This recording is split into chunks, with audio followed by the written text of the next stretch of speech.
ونعوذ بالله من شرور أنفسنا ومن سيئات أعمالنا من يهده الله فلا مضل له ومن يضلل فلا هادي له وأشهد أن لا إله إلا الله وحده لا شريك له وأشهد أن محمدا عبده ورسوله. أما بعد فإن خير الحديث كتاب الله وخير الهدي هدي محمد صلى الله عليه وسلم وشر الأمور محدثاتها وكل محدثة بدعة وكل بدعة ضلالة وكل ضلالة في النار. اللہ رب العزت کا احسان کہ مجھے یہاں لے کے آیا کہ آپ جیسے مبارک چہروں کے سامنے کچھ بات کرنے کا موقع ملے. خوشی کی بات ہے الحمدللہ. آپ بھی شوق سے آئے ہیں, کوئی آپ کو مجبور کر کے نہیں لایا ہے کچھ سننے کے لیے. لیکن ہمیں ہمیشہ یاد رکھنا چاہیے اللہ رب العزت نے اپنے نیک بندوں کے اوصاف میں سے جو اور اوصاف بیان فرمائے ہیں ان میں ایک وصف یہ بھی ہے الذین یستمعون القول فیتبعون احسنہ, جو بات سنتے ہیں اچھی بات سنتے ہیں اور اچھی بات کی اتباع کرتے ہیں. ہمارے آخری رسول محمد صلی اللہ علیہ وسلم اس دنیا میں آئے. دنیا جانتی ہے یہاں تک کہ جو اسلام اور دین سے اپنا تعلق بھی نہیں رکھتے ہیں وہ بھی تاریخ کے اسکالر کی حیثیت سے یہ بتاتے ہیں کہ جب محمد صلی اللہ علیہ وسلم اس دنیا میں تشریف لائے تو لوگ ہر طرح سے گمراہیوں میں پھنسے ہوئے تھے, اور اس کو اللہ رب العزت نے مختصر لفظ میں کلام پاک میں فرمایا هو الذی بعث فی الامیین رسولا منہم یتلو علیہم آیاتہ ویزکیہم ویعلمہم الکتاب والحکمہ وإن كانوا من قبل لفی ضلال مبین وإن كانوا من قبل لفی ضلال مبین. وہی ذات مبارک اللہ کی ہے جس نے ان پڑھوں میں ایک رسول انہی میں سے بھیجا جو اللہ کی کتاب اور اپنی سنت کے ذریعے سے ان کو ہدایت کرتے اور ان کا تزکیہ کرتے. وَإِن كَانُوا مِن قَبْلُ لَفِي ضَلَالٍ مُبِينٍ, بے شک اس سے پہلے لوگ کھلی گمراہی میں تھے. تاریخ کا اسکالر بھی بتاتا ہے, تاریخ کا اسٹوڈنٹ ہی جانتا ہے کہ نبی کریم صلی اللہ علیہ وسلم کے آنے سے پہلے بہت کچھ اخلاقی انارکی دنیا میں پھیل چکی تھی.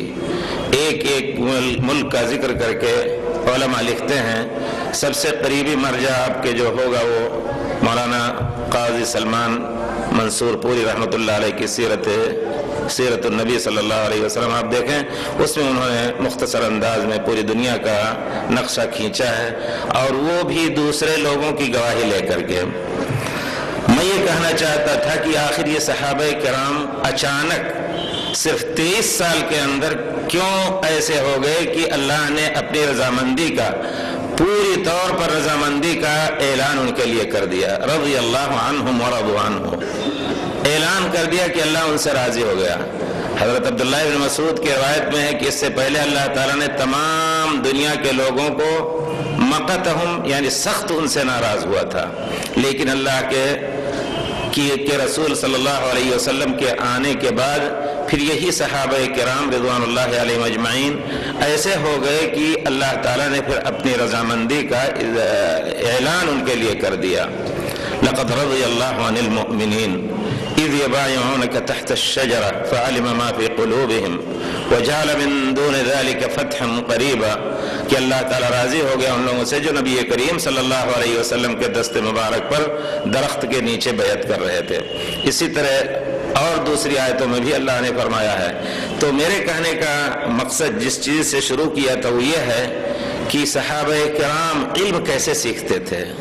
ہمیں چاہیے یقیناً ہمارے اندر جو اور کمیاں آئی ہیں وہ دین کے علم کے بارے میں ہمارا شوق یا ہماری رغبت, ہمارے حرص اور ہماری لالچ ناپید ہوتی جا رہی ہے. صحابہ کرام کو کوئی ایک بات معلوم ہوتی تھی تو فوراً اس پر عمل کرتے تھے. سبحان اللہ. اور یہ نہیں فرق نہیں کرتے تھے. آج کل ہم کتابوں میں پڑھتے ہیں اپنے فقہاء کرام کے تو کہتے ہیں یہ چیز فرض ہے, یہ چیز واجب ہے, یہ چیز مستحب ہے, یہ چیز حرام ہے, یہ مکروہ تنزیہی, ان سب کی تفریق بالکل نہیں کرتے تھے. شاہ ولی اللہ رحمۃ اللہ علیہ نے حجت اللہ البالغہ میں اچھا تجزیہ کیا ہے کہ صحابہ کرام کے زمانے میں ان سب کی کوئی تفریق نہیں تھی. پیارے رسول نے کیسے وضو کیا، ایک ایک جز وضو کا وہ دیکھ کر کے اور اسی طرح وضو کرنا چاہتے تھے. یہ نہیں سوچتے تھے کہ یہ سنت ہے اور یہ فرض ہے، فرض کو آپ پر عمل کریں اور سنت کو چھوڑ دیں. تو میرے کہنے کا مطلب ہے کہ 23 سال کی مدت میں اور 13 سال آپ دیکھیں گے صرف توحید کی تعلیم کے لیے اللہ تعالیٰ نے پیارے رسول صلی اللہ علیہ وسلم کو تعینات کیا، اور انہی 13 سال کی مدت میں 13 سال کی مدت صرف توحید اور اللہ کو ایک جاننے اور صرف اللہ کی عبادت کرنے کے لیے 13 سال کی مدت پیارے رسول کی رسالت کا وقف رہا، اور 10 سال کے اندر تمام احکام نازل ہوئے. صحابہ کرام ایک ایک بات سنتے تھے اور پھر اس پر عمل کرتے تھے. آپ نے حدیث سنی ہوگی، بہت ہی مشہور حدیث ہے. پیارے رسول صلی اللہ علیہ وسلم فرماتے ہیں طلب العلم فریضۃ علی کل مسلم. علم کا سیکھنا ہر مسلمان پر فرض ہے، عورت ہو یا مرد ہو، ہر مسلمان پر فرض ہے. کون سا علم ایسا ہے جس کا سیکھنا ہر مسلمان پر فرض ہے؟ کیا ہر ایک کے اوپر فرض ہے کہ وہ جا کر کے اسپیشلسٹ ہو جائے دین کا، یا کوئی خاص مقدار علم کی ہے کہ ہر ایک کو جاننا ضروری ہے؟ اس کی اہمیت کو ہمیں پہچاننا چاہیے. حقیقت میں اس کی اہمیت کو نہ پہچاننے کی وجہ سے ہمارے یہاں بہت کچھ تربیت اولاد میں کمی ہو رہی ہے.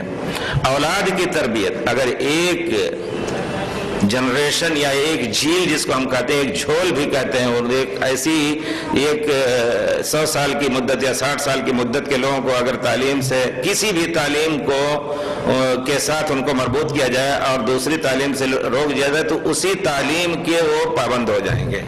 کیونکہ پیارے رسول نے فرمایا ہے کل مولود یولد علی الفطرہ، ہر انسان اللہ کی عبادت اور خالص دین اسلام پر پیدا ہوتا ہے. فَأَبَوَاهُ يَهُوِّدَانِهِ أَوْ يُنَصِّرَانِهِ أَوْ يُمَجِّسَانِهِ، اس کے بعد اس کو یہودی، مجوسی یا نصرانی بنا دیتے ہیں. گویا تعلیم ہی انسان کو بدلتی ہے، اس میں کوئی شک نہیں.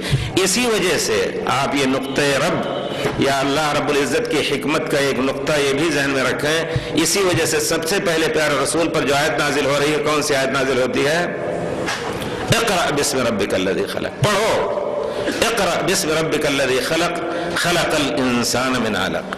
اس رب کے نام سے پڑھو جس نے پیدا کیا ہے، انسان کو خون کے لوتھڑے سے پیدا کیا. سبحان اللہ، جو بہت جلد خراب ہو جاتا ہے، لیکن اس کو کس توجہ اور کس اپنے رحمت اور مہربانی کے سائے میں اس کو پالا کہ وہ بن کر کے پھر اللہ ہی سے جنگ کرنے لگتا ہے، اللہ ہی سے باتیں کرنے لگتا ہے. اس قدر شوق کی اللہ سے بھی برہم ہے. جیسا کہ کہا ہے، کیا ہے اس کا دوسرا مصرع شیخ؟ یہ انسان اس قدر شوق کی اللہ سے بھی مرحم ہے، کیا یہی ابن آدم ہے؟ تو کہنے کا مطلب یہ ہے کہ اللہ تعالیٰ نے سب سے پہلے جو آیت نازل فرمائی پڑھنے کی، اس سے معلوم ہوتا ہے کہ پڑھنے ہی سے انسان کا ذہن بدلتا ہے، بنتا ہے یا بگڑتا ہے. سب سے پہلی تعلیم اقرا بسم ربک.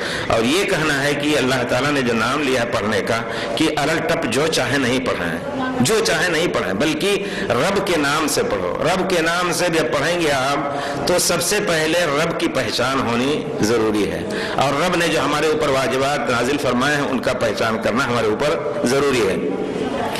اسی وجہ سے نبی کریم صلی اللہ علیہ وسلم کی حدیث میں جو لفظ مبارک آیا ہے طلب العلم فریضۃ علی کل مسلم، میں اس کی طرف آنا چاہتا ہوں کہ جب ہم ہر ایک کو، اور قرآن کے الفاظ پیارے رسول صلی اللہ علیہ وسلم ہی اگر مخاطب ہوں، یا ایک لفظ ایسا ہو کہ جس میں ایک مخاطب ہو تو ہزاروں سب جتنے مسلمان ہیں اس کے مخاطب ہیں. گویا قرآن جب آپ پڑھ رہے ہیں تو جب اللہ تعالیٰ فرما رہے ہیں قل هو اللہ احد، کہو اللہ وہی اکیلا ہے، تو صرف پیارے رسول اس سے مقصود نہیں تھے، بلکہ آپ کے پیچھے، کیونکہ ہم آپ کے متبع ہیں، اطیعوا اللہ واطیعوا الرسول ہمارے اوپر نازل ہوا ہے کہ اللہ اور اللہ کے رسول کی اطاعت کرو. تو سب سے پہلے ہمیں پیارے رسول صلی اللہ علیہ وسلم کو جو حکم دیا گیا ہے اس حکم پر عمل کرنا ہے، الا یہ کہ کوئی ایسا حکم ہو جو پیارے رسول کے ساتھ خاص ہو. پیارے رسول نے جو فرمایا طلب العلم فریضۃ علی کل مسلم، وہ اللہ رب العزت کے اس قول اقرا بسم ربک، ہر شخص مخاطب ہے۔ جب قرآن کھولتا ہے ایک عام آدمی تو گویا یہ سمجھے کہ اللہ تعالیٰ مجھے ڈائریکٹ خطاب کر رہا ہے، سیدھا مجھے کو خطاب کر رہا ہے۔ یا ایھا الذین آمنوا کہتا ہے تو ہم بھی الحمدللہ مومنوں کے ایک فرد ہیں۔ یا ایھا الذین آمنوا لا تقولوا رائنا، یا ایھا الذین آمنوا اتقوا اللہ، اے مومنو اللہ سے ڈرو۔ تو گویا ہم بھی الحمدللہ یہ احساس کریں کہ ہم بھی مومن ہیں، ہمارے سامنے اللہ تعالیٰ مخاطب ہو رہے ہیں اور اللہ کا یہ کلام ہمیں مخاطب کر رہا ہے۔ تو اس احساس کے ساتھ ہم انشاءاللہ جب پڑھیں گے تو ایک خشوع اور خضوع بھی آئے گی، آپ کی خضوع آئے گا آپ کے قرات میں، آپ کے دل میں، اور پھر دل میں نرمی آئے گی، پھر دین کی طرف رغبت بڑھے گی۔ تو قرآن کے میں تدبر کے معنی بھی یہی ہیں، ایک جز ہے افلا یتدبرون القرآن وعلی قلوب اقفالها۔ یہ لوگ قرآن میں تدبر کیوں نہیں کرتے ہیں؟ کیا ان کے دلوں پر تالے لگے ہوئے ہیں؟ تو میں یہ کہنا چاہتا ہوں کہ جو اللہ نے حکم دیا اقرا ہر شخص کو، اسی کی تفسیر میں پیارے رسول نے فرما دیا طلب العلم فریضۃ علی کل مسلم، علم کا سیکھنا ہر مسلمان عورت ہو یا مرد ہو فرض ہے۔ کون سا مقدار یا کس مقدار کا علم ہر شخص کو فرض ہے، اس کے بارے میں آپ دیکھیں بہت سے علماء نے واضح طور پر تفسیرات۔ پیارے رسول صلی اللہ علیہ وسلم کی حیات مبارکہ دیکھیے کہ صحابہ آتے تھے، یہ نہ کوئی سوچے کہ نہیں ہر شخص مکلف ہے کہ اونچے سے اونچی دین کا، اونچی سے اونچی تعلیم دین کی لے، نہیں، بلکہ اس حد تک اس کو علم سیکھنا ضروری ہے جس کے ذریعے سے قبر کے 3 سوالوں کا جواب دے سکے۔ سبحان اللہ، قبر کے 3 سوال کیا ہیں؟ یہی خلاصہ حیات ہے، یہی خلاصہ دین ہے، یہی خلاصہ مرضی رب ہے۔ ابھی ہمارے بزرگ جو بتا رہے تھے یقیناً کہ جب تک ہم اللہ کے احکام کی پابندی نہیں کریں گے تب تک اللہ تعالیٰ ہم سے راضی نہیں ہوگا۔ اللہ تعالیٰ نے کہا ہے وَلَوْ أَنَّ أَهْلَ الْقُرَىٰ آمَنُوا وَاتَّقَوْا لَفَتَحْنَا عَلَيْهِمْ بَرَكَاتٍ مِّنَ السَّمَاءِ، اگر بستیوں والے اللہ پر ایمان لانے کا حق جو ہے ایمان لائیں اور اللہ سے ڈریں تو ہم ان کے اوپر آسمان کی برکتوں کو کھول دیں گے۔ تو کہنے کا مطلب یہ ہے کہ کس مقدار کا علم ہمارے اوپر سیکھنا ضروری ہے۔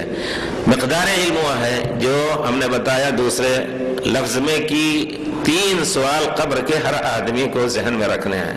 ہر مسلمان یقین رکھتا ہے کہ آدمی کو بہرحال مسلمان ہو یا غیر مسلمان، اللہ کا اعتراف بھی نہ کرنے والا ہو، لیکن موت سے کسی کو انکار نہیں ہے۔ موت ایک ایسی چیز ہے کہ کوئی شخص اس سے انکار نہیں کر پا رہا ہے، لیکن موت کے بعد کیا کچھ ہونا ہے اس پر ہمیں ایمان بالغیب کر کے انبیاء حضرت آدم علیہ السلام سے لے کر کے حضرت عیسیٰ اور پھر آخری رسول حضرت عیسیٰ کے بعد پیارے رسول صلی اللہ علیہ وسلم سب نے اللہ کے بارے میں، اللہ کی ذات، اللہ کے اوصاف، فرشتوں اور دوسری چیزوں کے جتنے غیب کی باتیں ہیں ان پر ایمان لانے کا ہمیں واجب لانا ہمارے اوپر واجب کیا ہے۔ اور پھر انہی ایمان بالغیب میں ہر ایک نے قبر اور اس کے بعد جو کچھ ہوگا حشر اور قیامت کا دن آنے والا ہے اس میں جو کچھ حساب کتاب ہونا ہے اس کو ذہن میں رکھنا ایک مسلمان کے اوپر فرض ہے۔ جب ان 3 سوالوں کو ذہن میں رکھے گا تو پھر جس طرح ایک طالب علم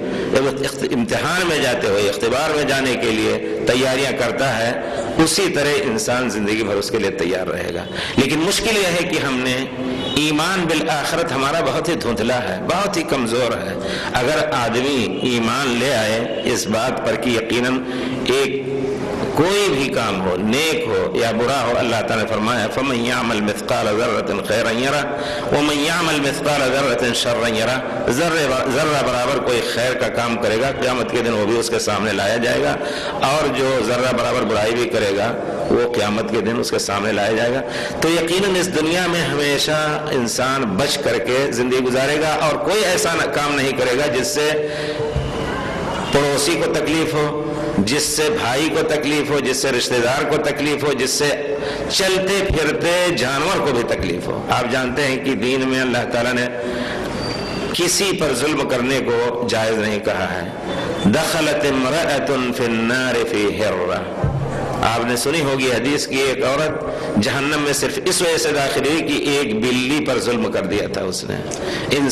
اسلام یہ امن کا مناد ہے، امن کا داعی ہے، اور اگر دنیا چاہتی ہے یقیناً کہ دنیا میں امن ہو تو کم سے کم اسلام میں تعزیرات اسلام یا حدود اسلام جو ہیں، یا دنیا میں اگر اس کی تنفیذ ہو جائے، چور کا ہاتھ کاٹا جائے، کوئی ظالم ہے تو اس کو بدلہ دیا جائے، تو انشاءاللہ ہر ایک آدمی آرام سے سو سکتا ہے۔